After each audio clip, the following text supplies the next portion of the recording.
जय हिंद दोस्तों। आपका फिर से बहुत बहुत स्वागत है अपने YouTube चैनल सिलेक्शन फार्मूला की ऑनलाइन क्लास में।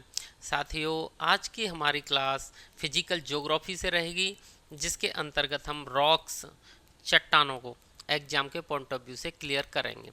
साथियों, इससे पहले की क्लास में हम इग्नियस रॉक्स यानी कि आग्नेय चट्टानों को एग्जाम के पॉइंट ऑफ व्यू से कवर कर चुके हैं और आज की क्लास में सेडिमेंट्री रॉक्स और मेटामॉर्फिक रॉक्स को पढ़ेंगे।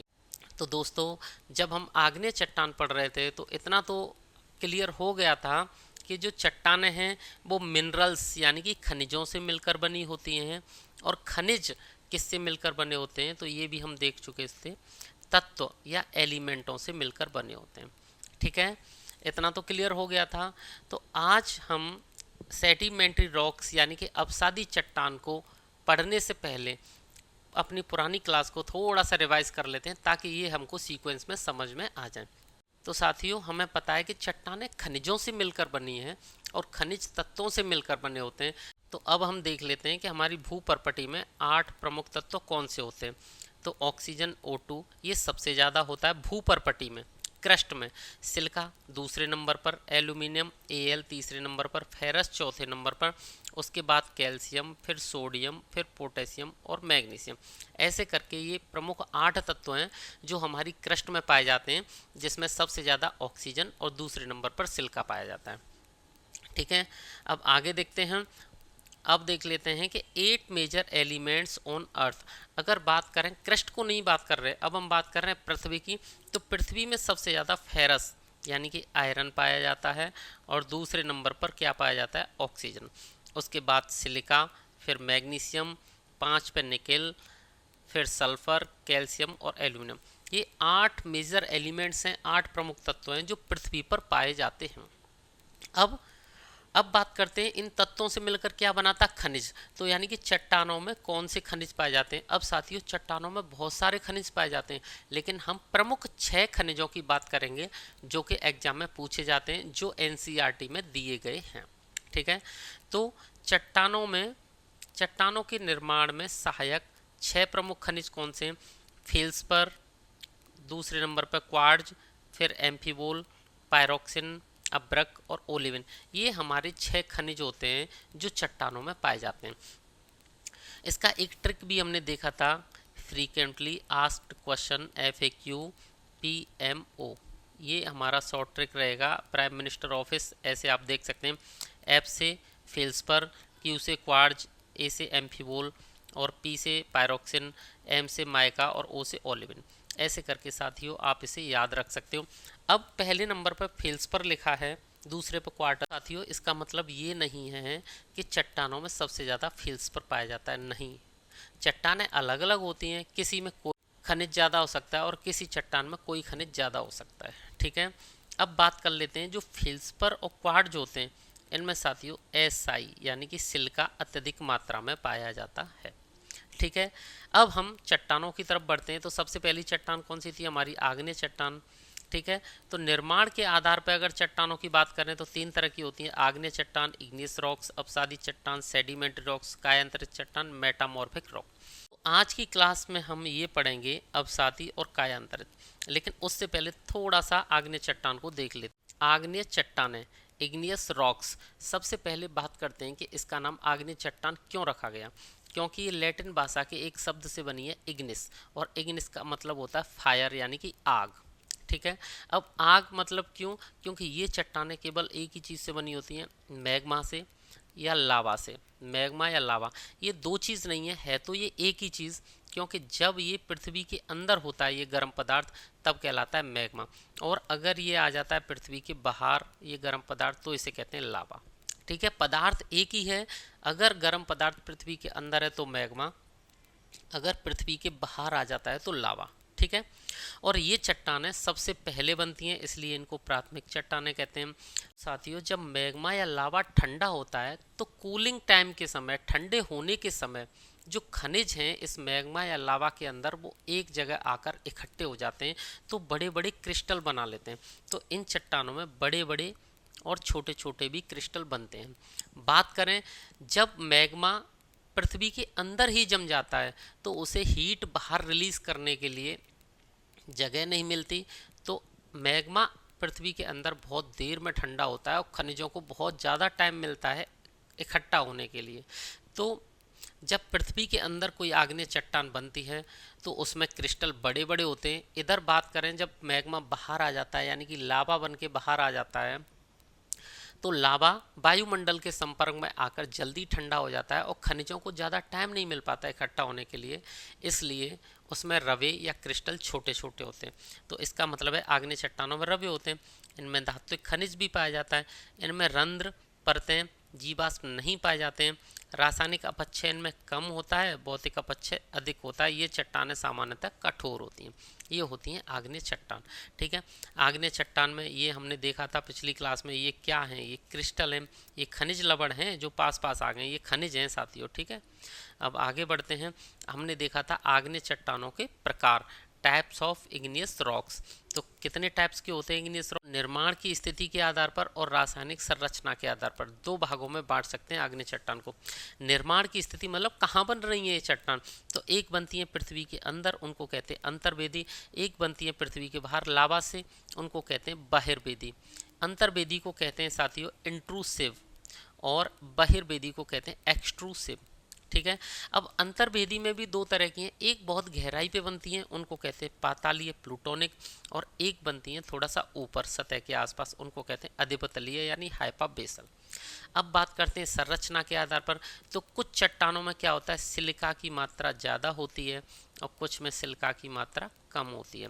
तो जिनमें सिलिका की मात्रा ज़्यादा होती है उनको कहते हैं अम्लीय चट्टानें एसिडिक रॉक, जिनमें सिलिका की मात्रा कम होती है उनको कहते हैं क्षारीय चट्टानें बेसिक रॉक।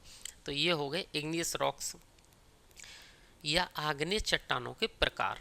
अब आगे बढ़ते हैं, जल्दी से इनको देख लेते हैं ताकि हम अपने टॉपिक पर पहुँचें, अवसादी और रूपांतरित चट्टान पर पहुँचें। तो निर्माण की स्थिति के आधार पर हमने देखा था अंतर्वेदी, ये मैग्मा से बनती है, मैग्मा को धीमी गति से ठंडा होता है इसलिए इसमें क्रिस्टल बड़े बड़े होते हैं। ये दो प्रकार की होती है, पातालीय और अधिवितलीय।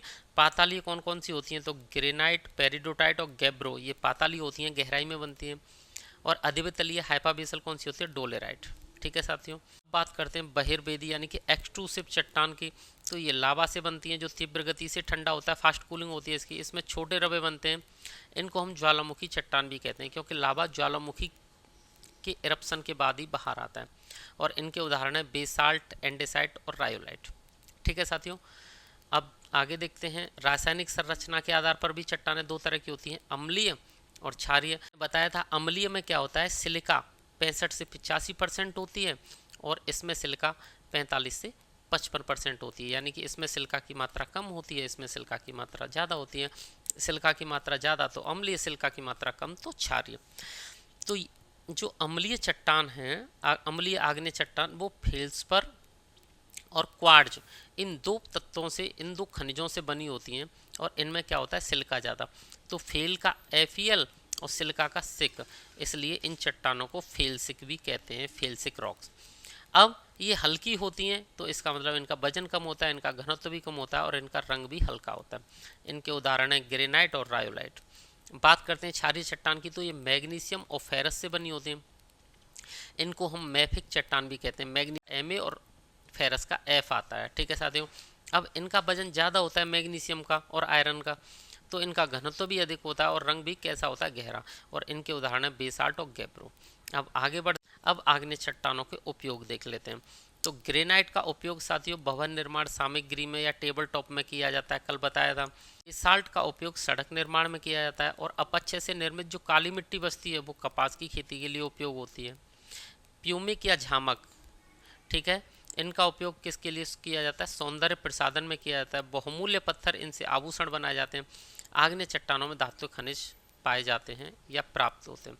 तो साथियों ये आग्नेय चट्टान वाला टॉपिक था जो हमने कल की क्लास में डिस्कस किया था।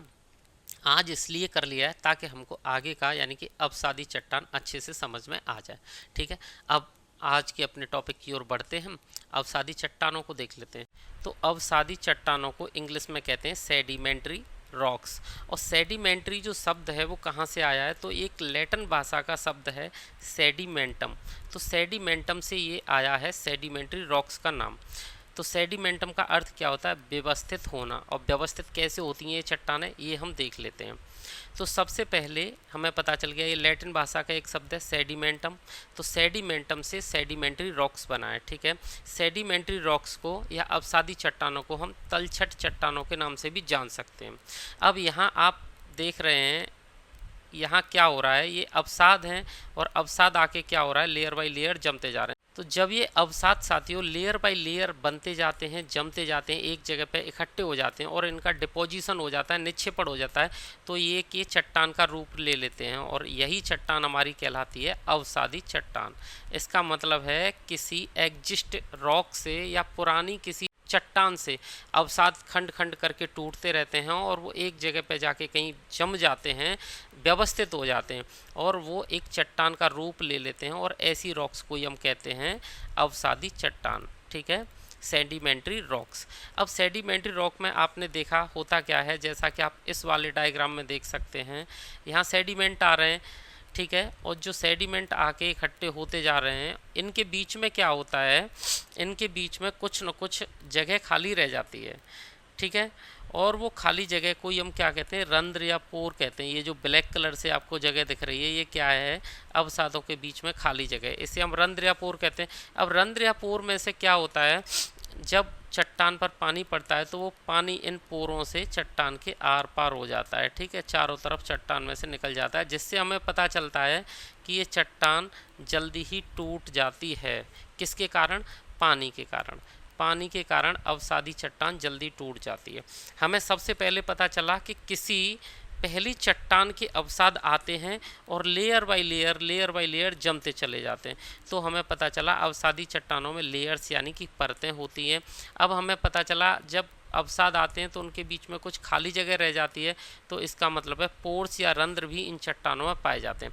अब इस डायग्राम में हम पहले वाले में देखेंगे, जब अवसाद जमा हो रहे होते हैं, जैसे एक लेयर जमा हो गई, ऊपर से कुछ जीवों के रिमेन्स आए, अवशेष आए, या पेड़ पौधों के रिमेन्स आए, अवशेष आए, तो वो इस चट्टानों के बीच में दबते चले जाते हैं।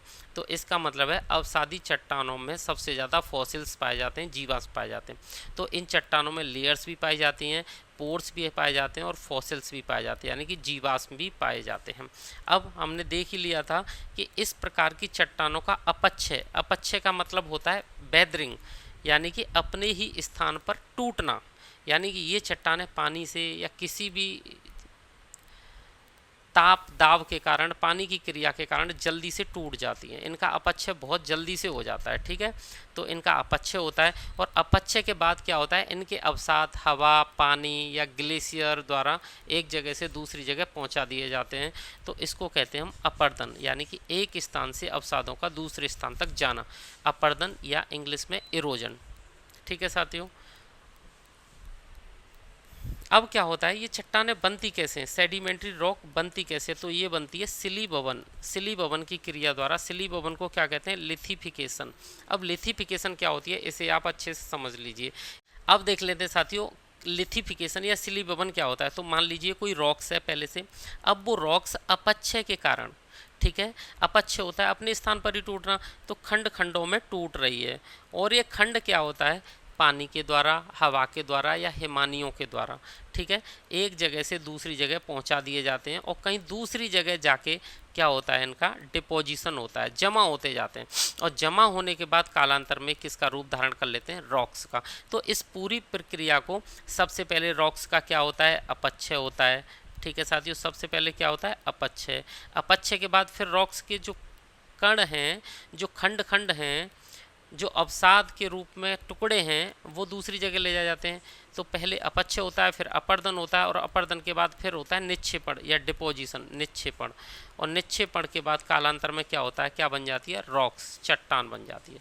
तो इस पूरी प्रक्रिया को हम क्या कहते हैं, इस पूरी प्रक्रिया को कहते हैं हम लिथिफिकेशन या सिली भवन, ठीक है। अब साथियों हम इसको अपनी स्लाइड पर देख लेते हैं।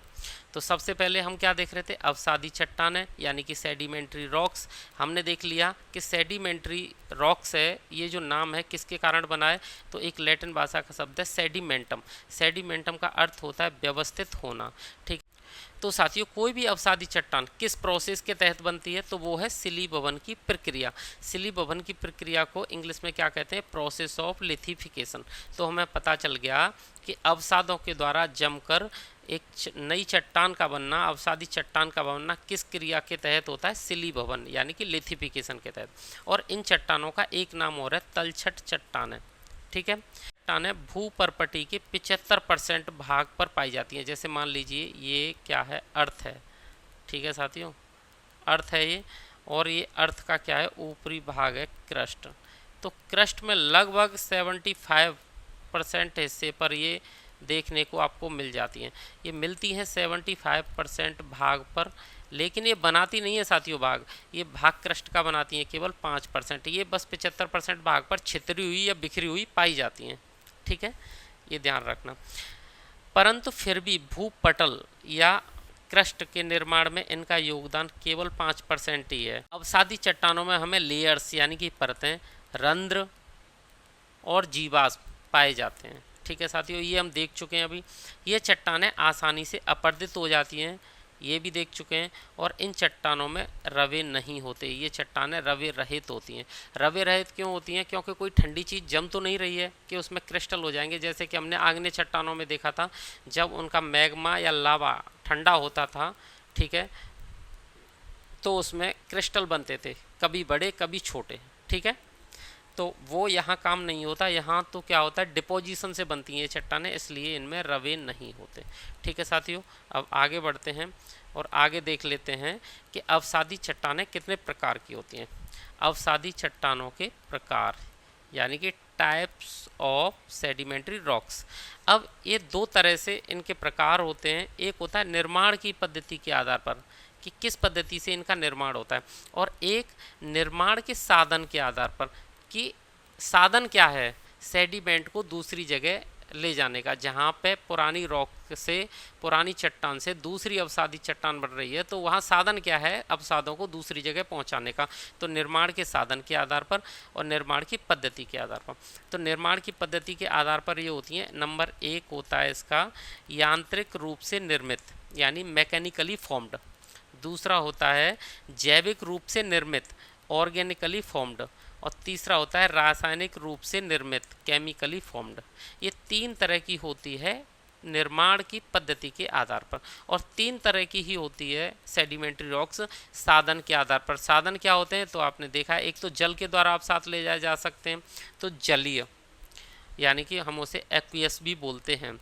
दूसरा वायुड इओलियन, और तीसरा है साथियों हिमोड यानी ग्लेशियल, ग्लेशियर के द्वारा ले जाया जाता है सेडिमेंट, तो वहाँ हिमोड चट्टानें बनती हैं। ठीक है, अब हम इनके एक एक प्रकारों को थोड़ा सा डिटेल से देख लेते हैं जिससे कि ये हमारी समझ में आ जाए। तो सबसे पहले कौन सा देखेंगे? यांत्रिक रूप से निर्मित। ठीक है, तो सबसे पहले देख लेते हैं यांत्रिक रूप से निर्मित अवसादी चट्टानें। अब क्या होता है? अवसादी चट्टानों का जो यांत्रिक रूप से निर्मित हो रही हैं वो सेल चूर्ण से बनती हैं। ये सेल चूर्ण से निर्मित चट्टानें। अब सेल क्या होता है? सेल तो चट्टानें होता है, और चूर्ण का मतलब होता है अवसाद। तो ये किससे बनती हैं? चट्टानों के अवसाद से बनती हैं। ठीक है, यांत्रिक रूप से खंडों के निक्षेपित होने और बाद में सीमेंटेशन यानी कि सघन होने से ये बनती हैं।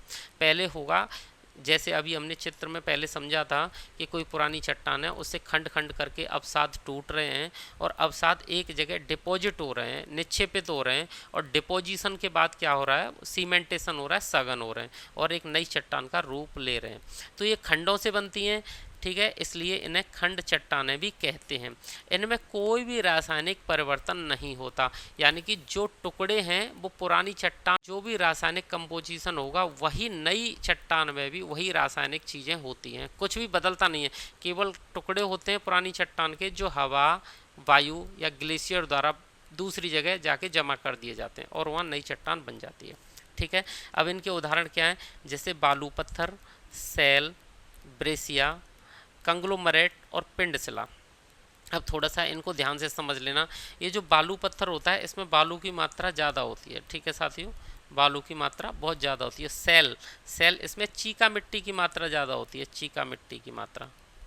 ठीक है, ब्रेसिया क्या होता है? ब्रेसिया को आप ऐसे समझ लीजिए जैसे कोई चट्टान है, तो इसमें ब्रेसिया का मतलब होगा कि इसके जो भी आएंगे कोई टुकड़े खंड, उनमें कोई ना कोई कोण जरूर बनेगा। ठीक है, ये बिल्कुल गोल नहीं होंगे, कोई ना कोई कोण जरूर बनेगा, और कोणीय चट्टान जो होती है, कोणीय टुकड़ों वाली चट्टान, उसी को हम ब्रेसिया कहते हैं।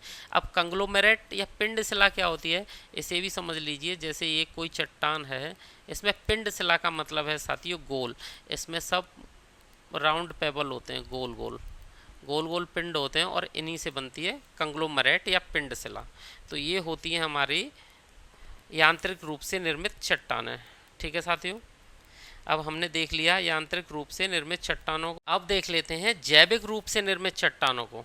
तो जो जैविक रूप से निर्मित चट्टानें हैं, इसमें आप क्या समझेंगे, जैविक तत्वों से निर्मित अवसादी चट्टानें, यानी कि जैविक रूप से, यहाँ तत्वों की जगह आप रूप भी समझ सकते हैं। जैविक रूप से निर्मित चट्टानें कैसी होती हैं, तो इनमें क्या होता है, जैव पदार्थों के अवशेष की प्रधानता होती है, और ये चट्टानें दो तरह की होती हैं। एक होती है कार्बन प्रधान चट्टानें। अब आपको पता है साथियों, एक बात करें, हमारे जीव दो ही तरह के होते हैं, एक होता है पादप और दूसरा होता है। अब हम जानते हैं ये जो पादप है, पादप के अंदर क्या ज़्यादा होता है, तो पादप के अंदर तो कार्बन ज़्यादा मात्रा में पाया जाता है, और जीवों के अंदर कैल्शियम कार्बोनेट CaCO3 ज़्यादा मात्रा में पाया जाता है। ठीक है, पादप के कंपेयर में। तो हमें पता चल गया जो जैव पदार्थों के आधार पर या जैविक तत्वों के निर्मित जो अवसादी चट्टान होती हैं, उनमें क्या होता है, जैव पदार्थों के अवशेषों की प्रधानता ज़्यादा होती है। ठीक है, इनमें अवशेष ज़्यादा पाए जाते हैं, जीवाश्म ज़्यादा पाए जाते हैं। अब ये चट्टानें दो तरह की होती हैं, पहला है कार्बन प्रधान चट्टान और दूसरा है चूना प्रधान चट्टान। अब कार्बन प्रधान चट्टान है, इसका मतलब है इसमें कार्बन ज़्यादा होगा, और कार्बन ज़्यादा कब होगा, जब इसमें जो रिमेन्स पाए जाएंगे, अवशेष पाए जाएंगे, वो किसके ज़्यादा होंगे, पेड़ पौधों के। तो इन चट्टानों में पेड़ पौधों के अवशेष अधिक पाए जाते हैं। जैसे कौन सी चट्टान है, कोयला। ठीक है, कोयला इसके उदाहरण है, कोयले की चट्टान कार्बन प्रधान चट्टान है, उसमें बहुत मात्रा में कार्बन पाया जाता है। अब चूना प्रधान चट्टानें क्या होती हैं, इनमें चूना यानी कि CaCO3 ज़्यादा पाया जाएगा। अब CaCO3 कैसे ज़्यादा पाया जाएगा, तो इनमें क्या होगा, जीव जंतुओं के अवशेष अधिक मात्रा में पाए जाएंगे, और जीव जंतुओं के अवशेष अधिक मात्रा में पाए जाएंगे तो हड्डियों वगैरह में कैल्शियम कार्बोनेट ये आपको अधिक पाया जाता है। तो इसीलिए यहाँ पे क्या होगा, चूना प्रधान चट्टानें बनेगी। तो इनमें चूना पत्थर और डोलोमाइट इसके उदाहरण हैं। ठीक है साथियों, तो ये होती हैं जैविक रूप से निर्मित चट्टानें। ठीक है, अब आगे बढ़ते हैं और अब देख लेते हैं अपना तीसरा, केमिकली फॉर्म्ड, यानी कि रासायनिक रूप से निर्मित चट्टानें। अब रासायनिक रूप से निर्मित चट्टानों में आप थोड़ा सा समझ लीजिए। जैसे मान लीजिए ये कोई रॉक है, ठीक है, ये कोई क्या है, चट्टान, ये कोई चट्टान है, और इस चट्टान से क्या है, पानी जा रहा है, पानी निकल के जा रहा है, और यहाँ पानी के लिए क्या है, यहाँ कोई गड्ढा समझ लीजिए, और गड्ढे में जाए तो पानी जब रॉक से निकल के जाएगा तो यहाँ से बहुत सारे केमिकल को वो लेके जाएगा, और कहाँ पे जाके जमा कर देगा, मान लीजिए यहाँ जाके जमा कर रहा है वो उस गर्त में, गड्ढे में। अब किसी भी परिस्थिति के कारण, चाहे ताप हो या और बाष्पीकरण हो, किसी भी परिस्थिति के कारण, बाष्पीकरण हो, ताप हो, इन दोनों के कारण क्या होता है, यहाँ से पानी तो उड़ जाता है, पानी इसका बाष्पीकृत हो जाता है, और यहाँ जो चट्टान नीचे बचती है, हम इसी चट्टान को कहते हैं रासायनिक रूप से निर्मित अवसादी चट्टान। अब अवसादी क्यों, क्योंकि ये रॉक से ही तो बनी है, पुरानी रॉक से जो भी अवसाद आए पानी में घुलकर, ठीक है, किस में आए, पानी में घुलकर, पानी में घुलकर जो भी अवसाद आते हैं उनके डिपोजिशन से जो चट्टान बनती है उसे हम रासायनिक रूप से निर्मित चट्टान कहते हैं। साथियों हम इसे स्लाइड पर देख लेते हैं। चट्टानों में पाए जाने वाले जल में घुलनशील पदार्थ जल के साथ बहकर चले जाते हैं, किसी जलीय स्रोत में जाकर जमा हो जाते हैं, जहां यह सघन होकर चट्टानों का निर्माण करते हैं, और ऐसी चट्टानों को बाष्पीकृत चट्टानें भी कहते हैं। अब इनके उदाहरण क्या हैं, एक है चार्ट, ठीक है, हाईलाइट, यानी कि इसको सेंधा नमक भी कहते हैं, ये समझ लेना, हाईलाइट सेंधा नमक, एक जिप्सम, चूना पत्थर, डोलोमाइट। तो ये हमारे उदाहरण है रासायनिक रूप से निर्मित अवसादी चट्टानों के। बहुत ही ईजी है, कोई पुरानी रॉक है, उस पर पानी पड़ रहा है, पानी उसके रासायनिक तत्वों को लेके अपने साथ बहा के ले जा रहा है, यानी कि पानी में घुलकर जा रहे हैं वो तत्व, और किसी गर्त में, किसी गड्ढे में जाके वो क्या हो रहा है, उसका डिपोजिशन हो रहा है, जम रहे हैं, और जमने के बाद वो तत्व वहीं सघन हो जाते हैं और एक चट्टान का रूप ले लेते हैं। उधर जो ऊपर पानी था वो ताप के कारण बाष्पीकृत होकर उड़ जाता है, इसीलिए ऐसी चट्टानों को हम बाष्पीकृत चट्टानें भी कहते हैं, जैसे चर्ट, हाईलाइट, जिप्सम, चूना पत्थर, डोलोमाइट। ठीक है साथियों, तो ये थी हमारी केमिकली फॉर्म्ड चट्टानें। अब देख लेते हैं दूसरी साधन के आधार पर। तो दोस्तों अब देख लेते हैं निर्माण के साधन के आधार पर अवसादी चट्टानें। ठीक है, तो अवसादी चट्टानों का मतलब तो आप समझ गए कि पुरानी कोई चट्टान है, उसका होगा पहले बैदरिंग यानी कि अपक्षय, और अपक्षय के बाद वो खंड खंडों में टूटेगी, और वो खंड फिर किसी न किसी माध्यम से, चाहे जल के माध्यम से या वायु के माध्यम से या ग्लेशियर के माध्यम से दूसरी जगह पहुंचाए जाएंगे। तो खंडों का दूसरी जगह पहुंचाया जाना कहलाता है इरोजन यानी कि अपर्दन। तो अपक्षय होने के बाद अपर्दन की क्रिया होगी, और उसके बाद जो अवसाद हैं वो दूसरी जगह जाके जम जाएंगे और नई चट्टान का रूप ले लेंगे। तो ऐसी चट्टानों को कहते हैं हम साधन के आधार पर बनी हुई चट्टान है। अब साधन क्या है, जल है, वायु है, ग्लेशियर है। तो अगर जल के द्वारा चट्टानें बन रही हैं तो जलीय अवसादी चट्टानें, वायु के द्वारा चट्टानें बन रही हैं तो वायुड़ चट्टानें, और ग्लेशियर के द्वारा बन रही हैं तो ग्लेशियल चट्टानें। अब जलीय चट्टानों को देख लेते हैं। जलीय अवसादी चट्टानें वे चट्टानें जो जल द्वारा निक्षेपित अवसादों से बनती हैं, उन्हें जलीय चट्टानें कहते हैं। ये चट्टानें या तो नदियों के द्वारा बन सकती हैं, या झीलों के द्वारा बन सकती हैं, समुद्र के द्वारा बन सकती हैं। तो नदियों के द्वारा बनेंगी तो उन्हें कहेंगे नदीकृत चट्टानें, झीलों के द्वारा बनेंगी तो झीलकृत चट्टानें, और समुद्र के द्वारा बनेंगी तो समुद्रकृत चट्टानें। ठीक है साथियों, अब इनके उदाहरण क्या हैं, जिप्सम, डोलोमाइट और चूना पत्थर, ये उसके उदाहरण हैं। ध्यान करो, थोड़ी देर पहले हम देख रहे थे रासायनिक चट्टानें, और रासायनिक चट्टानें किससे बन रही थी, यानी कि चट्टान पे पानी पड़ रहा था और पानी उनके अवसादों को घोल घोल के ले जा रहा था, यानी कि पानी में घुलने वाले अवसाद ही जा रहे थे, उनका दूसरी जगह डिपोजिशन हो रहा था, वही जलीय चट्टानें हैं। जलीय चट्टानें और रासायनिक रूप से निर्मित चट्टानें लगभग एक ही होती हैं, ठीक है, एक जैसी होती हैं। अब वायुड़ चट्टानें देख लेते हैं। ये चट्टानें वायु द्वारा अवसादों के अपर्दन और निक्षेपण से बनती हैं। पहले अपर्दन होता है वायु से, फिर निक्षेपण हो जाता है दूसरी जगह जाके। और ऐसा क्या होता है, तो आपने देखा होगा लोयस चट्टानें जो होती हैं वो वायुड़ चट्टानें होती हैं। अब देख लेते हैं ग्लेशियल चट्टानें। तो ग्लेशियल तो आप जानते हैं बर्फ़ का बहुत बड़ा टुकड़ा होता है। जब बर्फ़ का बहुत बड़ा टुकड़ा किसी पहाड़ पे, किसी पुरानी चट्टान पर रगड़ के चलता है तो बहुत सारे मतलब उसको घिस देता है, अवसाद उसके टूट जाते हैं, और वो अवसाद उस ग्लेशियर के साथ जाते हैं चिपक के, और कहीं दूसरी जगह जाकर उनका डिपोजिशन हो जाता है। तो ऐसी चट्टानें ग्लेशियल चट्टानें। ये चट्टानें हिमनद द्वारा अपर्दन और निक्षेपण की गतिविधियों से बनती हैं, जैसे हिमोड़। ऐसी चट्टानों को क्या कहते हैं साथियों, हिमोड़, मोरेन कहते हैं। ठीक है, ये थी हमारी अवसादी चट्टानें। हमने दोनों तरह से देख ली, निर्माण की पद्धति के आधार पर और निर्माण के साधन के आधार पर। अब देख लेते हैं अवसादी चट्टानों के उपयोग। अवसादी चट्टानों के उपयोग। अब अवसादी चट्टानों के उपयोग क्या हैं, एक है चूना पत्थर, जिप्सम, सेंधा नमक, जीवाश्म ईंधन। ये सब क्या था, अवसादी चट्टानी तो थी। तो चूना पत्थर का उपयोग सीमेंट और लौह इस्पात उद्योग में किया जाता है। जिप्सम का उपयोग सीमेंट, उर्वरक उद्योग आदि में किया जाता है, क्योंकि यह मृदा की क्षारीयता और लवणता को कम करता है। जिप्सम मृदा की क्षारीयता और लवणता को कम कर देता है। सेंधा नमक का उपयोग रासायनिक उद्योगों में किया जाता है। जीवाश्म ईंधन जैसे कोयला, पेट्रोलियम, गैस आदि प्राप्त किए जाते हैं। जो जीवाश्म ईंधन जहाँ होता है, यानी कि जो अवसादी चट्टानों में ही पाए जाते हैं ना, जो जीवाश्म ईंधन, वहाँ से हमें कोयला, पेट्रोलियम, गैस आदि प्राप्त होता है। इन चट्टानों में खनिज भी पाए जाते हैं। इन चट्टानों का उपयोग भवन निर्माण में भी किया जाता है। तो साथियों, ये थी हमारी अवसादी चट्टानें, और अवसादी चट्टानों के आपने उपयोग भी देखे, अच्छे से समझ भी लिया। अब इसके बाद हम पढ़ते हैं कायांतरित या रूपांतरित चट्टानें। अब ये क्या होती हैं देखते हैं, देख लेते हैं। कायांतरित या रूपांतरित चट्टानें, और इंग्लिश में बोलते हैं इनको मेटामॉर्फिक रॉक्स। ठीक है, तो अब क्या होता है, मेटामॉर्फिक रॉक्स कैसे बनती हैं, आप ऐसे समझ लीजिए जैसे हमारे पास यहाँ कोई पहले से रॉक है। ठीक है, ये हमारे पास कोई पहले से रॉक है। अब इस रॉक्स पर क्या होगा, किसी भी कारण से इसका क्या होगा, रूप परिवर्तन होगा, इसका स्वरूप परिवर्तन होगा और एक नई रॉक्स बन जाएगी पुरानी रॉक से। ठीक है, अब इसका क्या होगा, स्वरूप परिवर्तन। स्वरूप परिवर्तन, अब ये स्वरूप परिवर्तन काय के कारण होगा, तो स्वरूप परिवर्तन ताप के कारण हो सकता है और दाब के कारण हो सकता है। ये ही प्रमुख हैं इसके, यानी कि टेम्परेचर और प्रेशर, इन दोनों के कारण पहले से जो चट्टान है उसका स्वरूप परिवर्तन हो जा रहा है, तो उस चट्टान को हम कहते हैं मेटामॉर्फिक रॉक या रूपांतरित चट्टान। ठीक है साथियों, अब पहले वाली चट्टान कोई भी हो सकती है, आग्नेय भी हो सकती है और अवसादी भी हो सकती है। ठीक है, तो थोड़ा सा स्लाइड पर देख लेते हैं। मौलिक चट्टानों के स्वरूप में परिवर्तन से कायांतरित चट्टानें बनती हैं।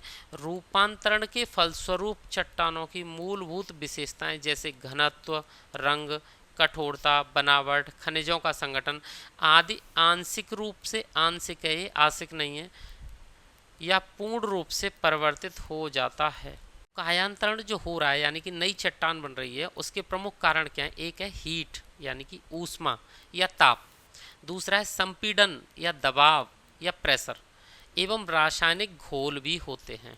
ठीक है, ये इसके प्रमुखता 3 कारण है, मुख्यतः आप इन 2 को ही समझें, ताप को और दाब को। ठीक है, कायांतरित चट्टानें कठोर होती हैं, सघन होती हैं और परस्पर गुथे हुए रहने वाली होती है। कायांतरित चट्टानों का निर्माण मौलिक चट्टानों के खनिजों के पुनः संगठित एवं पुनः क्रिस्टलीकरण द्वारा किया जाता है। या तो जो पुरानी चट्टानों के मिनरल्स हैं, खनिज हैं, वो पुनः संगठित हो जाते हैं या पुनः क्रिस्टलीकृत हो जाते हैं। ऐसा इसे देख लेते हैं कि पुनः क्रिस्टलीकरण और पुनः संगठन में क्या अंतर है। तो सबसे पहले इसे देख लेते हैं, पुनः संगठन वाले को। इसको मान लीजिए हमारे पास 2 चट्टानें हैं, एक ये है और एक ये है। ठीक है साथियों, अब इसमें क्या है, जो हमारे पास चट्टानों के जो मिनरल्स हैं, मान लीजिए ऐसे हैं, ये हमारे मिनरल्स हैं साथियों, और इन मिनरल्स का क्या होता है, ये हमारी मान लीजिए ओल्ड चट्टान है और ये न्यू चट्टान है। अब न्यू चट्टान में क्या होगा, इनका पुनः संगठन हो जाएगा बस, और संगठन का मतलब है ऐसे मान लीजिए कि ये ऊपर पहुंच गए और ये स्क्वायर वाले नीचे आ गए, यानी कि क्या हुआ है, यहाँ से इनका पुनः संगठन हो गया है, रीऑर्गेनाइजेशन हो गया है। ठीक है, तो इसे कहते हैं पुनः संगठन, यानी कि खनिज वही रहते हैं, उनकी कोई भी प्रकृति नहीं बदलती है, बस उनका अरेंजमेंट बदल जाता है। ठीक है, वो पुनः संगठित हो जाते हैं। अब इसकी जगह अगर हम दूसरे वाले को देखें कि पुनः क्रिस्टलीकरण क्या होता है, तो उसे भी देख लेते हैं। पुनः क्रिस्टलीकरण, इस वाले को देख लेते हैं, पुनः क्रिस्टलीकरण वाले को। मान लीजिए 2 चट्टान है, एक ये है ओल्ड और एक ये है न्यू। ये है हमारी ओल्ड चट्टान और ये है न्यू चट्टान। अब वही मान लीजिए कि हमारे पास जो पहले चट्टान थी वो कैसी थी, उसमें ऐसे इस टाइप के मिनरल्स थे, ये वाले जैसा कि आप चित्र में देख रहे हैं, ऐसे मिनरल्स मान लीजिए कि चट्टान में पहले से उपस्थित थे। अब जब नई चट्टान बनी ताप के कारण, तो इनका क्या हुआ, रिक्रिस्टलाइजेशन हो गया। ठीक है, पुनः नए क्रिस्टल बन गए। अब नए क्रिस्टल में क्या हुआ साथियों, अब आपको दिख रहा होगा, क्या पुराने मिनरल्स इनसे मैच कर रहे हैं, पुराने खनिज इनसे मैच कर रहे हैं, तो नहीं कर रहे हैं। तो ऐसी चट्टानों को कहते हैं पुनः क्रिस्टलीकरण, यानी कि रिक्रिस्टलाइजेशन वाली चट्टान है। ठीक है, अब आगे बढ़ते हैं। अब देख लेते हैं कायांतरित चट्टानों के प्रकार, यानी कि मेटामॉर्फिक रॉक्स होती हैं, उनके टाइप्स देख लेते हैं। तो साथियों ये 2 प्रकार की होती हैं, एक होती हैं पत्रित और दूसरी होती है अपत्रित। पत्रित को कहते हैं फॉलिएटेड और अपत्रित को कहते हैं नॉन फॉलिएटेड। ठीक है, अब पत्रित का मतलब क्या है, तो आप एक डायग्राम देख लीजिए। पत्रित के अंदर क्या होता है, जो भी चट्टानें होती हैं, इनमें जो भी मिनरल्स होते हैं वो लिनियर, यानी कि एक रेखाओं के रूप में, लिनियर रूप से देखे जा सकते हैं। जैसे ऐसे ये होता है, लिनियर रूप में देखे जा सकते हैं, या फिर ऐसा भी हो सकता है कि लिनियर रूप में तो हैं लेकिन इनका रूप अलग तरह का हो सकता है, ऐसा भी हो सकता है, ऐसा ये होता है साथियों लिनियर रूप। ठीक है, अब बात करें अपत्रित की, यानी कि नॉन फॉलिएटेड की, तो इसमें क्या होता है, जो चट्टान होता है उसमें कोई भी अरेंजमेंट नहीं होता, इसमें जो मिनरल्स हैं वो आड़े तिरछे खड़े कैसे भी हो सकते हैं, कोई भी इसका अरेंजमेंट नहीं होता। लेकिन पत्रित के अंदर क्या होता है, अरेंजमेंट होता है, एक लाइनों के रूप में होते हैं। ठीक है, तो इसी लिनियर रूप के कारण इनको कहते हैं पत्रित चट्टानें, और जब इनका कोई अरेंजमेंट नहीं होता तो उसे कहते हैं अपत्रित चट्टानें। ठीक है साथियों, अब आगे देख लेते हैं तो ये लिनियर रूप कैसा होता है इसे भी समझ लेते हैं। मान लीजिए ये हमारे पास पहले से एक चट्टान है और ये है अवसादी चट्टान। अवसादी चट्टान है ये सेल, और सेल को छोड़ के जो इधर वाली सारी चट्टानें ये हैं रूपांतरित चट्टानें। ठीक है, अब सेल में क्या है, एक ऐसी चट्टान है हमारे पास जिसमें कोई भी अरेंजमेंट नहीं है, ये अपत्रित चट्टान ही मान लीजिए अपने आप में, वैसे ही अवसादी चट्टान है। ठीक है, अब स्लेट में क्या होता है, तो स्लेट में जब इस चट्टान पर, अवसादी चट्टान पर क्या लगेगा, दाब लगेगा, प्रेशर लगेगा, तो ये कि लिनियर रूप में व्यवस्थित हो जाती है, और ऐसी चट्टान को हम कहते हैं साथियों, तो ऐसी चट्टान को हम क्या कहते हैं, स्लेट कहते हैं। यानी कि सेल से दाब लगा तो क्या बन गई, स्लेट। स्लेट को, ये तो आप अंदर से देख रहे थे इस वाले डायग्राम में, अब अगर हम इसे बाहर से देखें स्लेट को, तो इसमें हमें लाइनर पट्टी एकदम स्पष्ट दिखाई देती है, लाइनें आपको स्पष्ट दिखाई देंगी, और ऐसी चट्टान को हम कहते हैं स्लेट। ठीक है, अब देखते हैं फाइलाइट क्या होती है, दूसरी चट्टान। जब स्लेट पर और अधिक दाब पड़ता है, ताप पड़ता है, तो क्या होता है, ये चट्टान अधिक दाब के कारण बीच में से ऊपर उठ जाती है। ठीक है, ऐसे हो जाती है इसकी संरचना, जैसा कि आपको चित्र में दिख रही है। जब ऐसी संरचना को आप बाहर से देखोगे, इस चट्टान को दूर से देखोगे, तो आपको एक लहर सी उस पर दिखाई देती है। वो कैसे दिखाई देती है, ऐसे ऐसे एक लहर सी बनी हुई दिखाई देगी साथियों ये, और ऐसी संरचना अगर आपको दिखे तो वो होती है फाइलाइट। ठीक है, अब फाइलाइट पे जब और अधिक दाब पड़ता है तो क्या होता है, स्थिति ऐसी हो जाती है कि आपको ऐसी बिल्कुल खड़ी हो जाती है, दाब के कारण लेयर है वो खड़ी हो जाती है। ठीक है, तो उसके खनिज आपको ऐसे दिखाई देंगे, और जब इस चट्टान को आप बाहर से देखोगे तो ये आपको बिल्कुल इस तरीके से दिखाई देगी। ठीक है, बिल्कुल इस तरीके से जैसा कि आपको चित्र में दिखाई दे रहा है।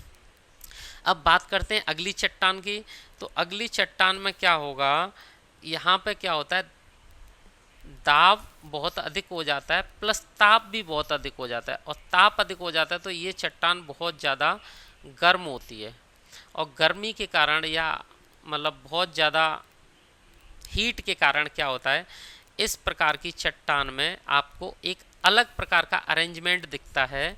और वो अरेंजमेंट क्या है, वो ठीक है, क्या अरेंजमेंट है, तो ये इसमें क्या होता है, पट्टी दिखाई देती है आपको।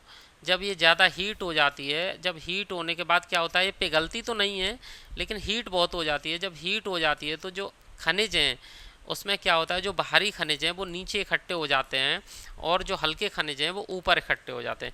यानी कि आप जो रेड पट्टी वाले खनिज हैं, रेड पट्टी वाले, आप इन रेड पट्टी वाले खनिजों को मान सकते हैं बाहरी खनिज। ठीक है, बाहरी खनिज। और जो वाइट पट्टी है साथियों, वाइट पट्टी को आप मान लीजिए ये वाली पट्टी, ठीक है, यहाँ ये वाली और ऊपर ये वाली, इस वाली पट्टी को इकट्ठा आप मान सकते हैं हल्के खनिज, हल्के खनिज।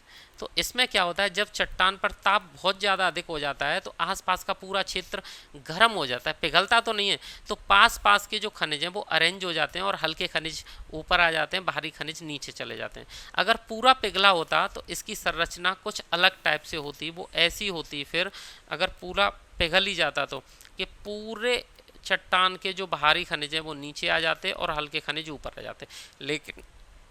लेकिन साथियों ऐसा नहीं होता। ठीक है, ये पिघलती नहीं है, इसलिए इसमें पट्टियाँ पड़ जाती हैं जो आपको अलग से दिख सकती हैं, और ये चट्टान होती है नीस। तो आप ये भी कह सकते हैं कि सेल एक अवसादी चट्टान है।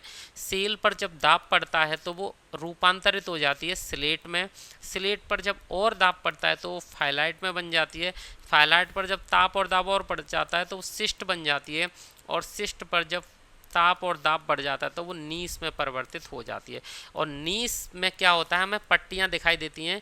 पट्टियाँ दिखने के कारण हम इस चट्टान को बैंडेड रॉक्स भी कह सकते हैं। ठीक है साथियों, बैंडेड रॉक्स।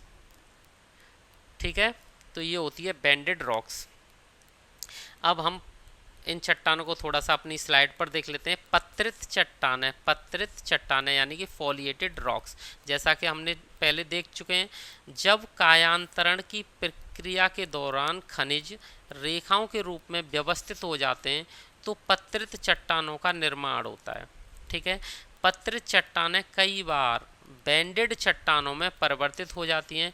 इसके अंतर्गत चट्टानों के खनिज समूह अलग होकर गहरी हल्की पट्टियों में व्यवस्थित हो जाते हैं। ठीक है, इन चट्टानों में अम्लीय तथा क्षारीय खनिज समूह अलग होते हैं, जैसे स्लेट, शिस्ट, नीस। ठीक है साथियों, ये इसके उदाहरण हैं पत्रित चट्टानों के।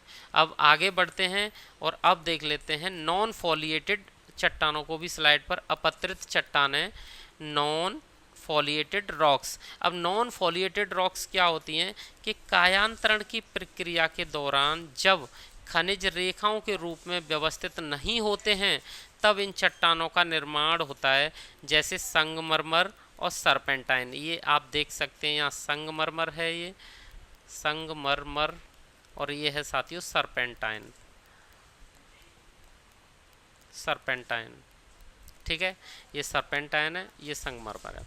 तो ये हैं आपकी अपत्रित चट्टानें। तो साथियों, आपने कायांतरित चट्टानें या रूपांतरित चट्टानें या मेटामॉर्फिक चट्टानों को भी, मेटामॉर्फिक रॉक्स को भी अच्छे से समझ लिया है। अब हम कुछ ऐसी चीज़ देखते हैं जहाँ से एग्जाम में सबसे ज़्यादा आता है।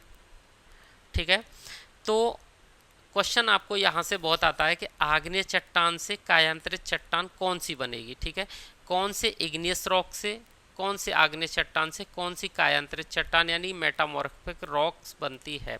तो साथियों, ग्रेनाइट, ग्रेनाइट से बनता है नीस, और बेसाल्ट से बनता है एम्फीबोलाइट, गैब्रो से बनता है सरपेंटाइन, और ये आपको अच्छे से याद करना पड़ेगा। अब हम अवसादी चट्टान देख लेते हैं, यानी कि सेडिमेंट्री रॉक्स देख लेते हैं जिनसे कायांतरित चट्टानें बनती हैं, यानी कि sedimentary rocks to metamorphic rocks. चूना पत्थर, चूना पत्थर से बनता है संगमरमर। सेल, सेल से बनता है स्लेट।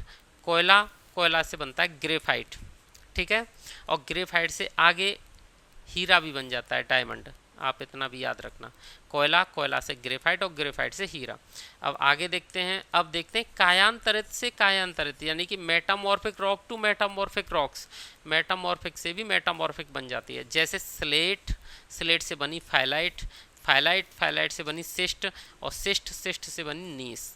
ठीक है साथियों, ये हम अच्छे से पढ़ चुके हैं, आपने पहले थोड़ी देर पहले एक डायग्राम में देख भी लिया था। अब हम देखेंगे कायांतरित चट्टानों के उपयोग या यूजेस ऑफ मेटामॉर्फिक रॉक्स। कायांतरित चट्टानों के उपयोग, अब इनका उपयोग क्या होता है। तो संगमरमर का आप उपयोग जानते हो, भवन निर्माण सामग्री है, सजावटी सामान भी बनता है इससे। स्लेट, ये छत निर्माण सामग्री के रूप में काम में आती है। ग्रेफाइट, ग्रेफाइट पेंसिल बनाने के काम में आती है। हीरा, हीरा आभूषण बनाने के काम में आता है। बहुमूल्य पत्थर, बहुत सारे पत्थर भी होते हैं कायांतरित के रूप में, ठीक है, वो आभूषण बनाने के काम में आते हैं। इन चट्टानों से हमें खनिज भी प्राप्त होते हैं। ठीक है साथियों, तो आज हमने रॉक्स चैप्टर को एग्जाम के पॉइंट ऑफ व्यू से क्लियर कर लिया है। साथियों, क्लास के अंत में एक बार रॉक साइकिल को और देख लेते हैं जिससे आपको स्थिति और स्पष्ट हो जाए। तो ये हमारी अर्थ है और अर्थ के अंदर भरा हुआ है मैग्मा।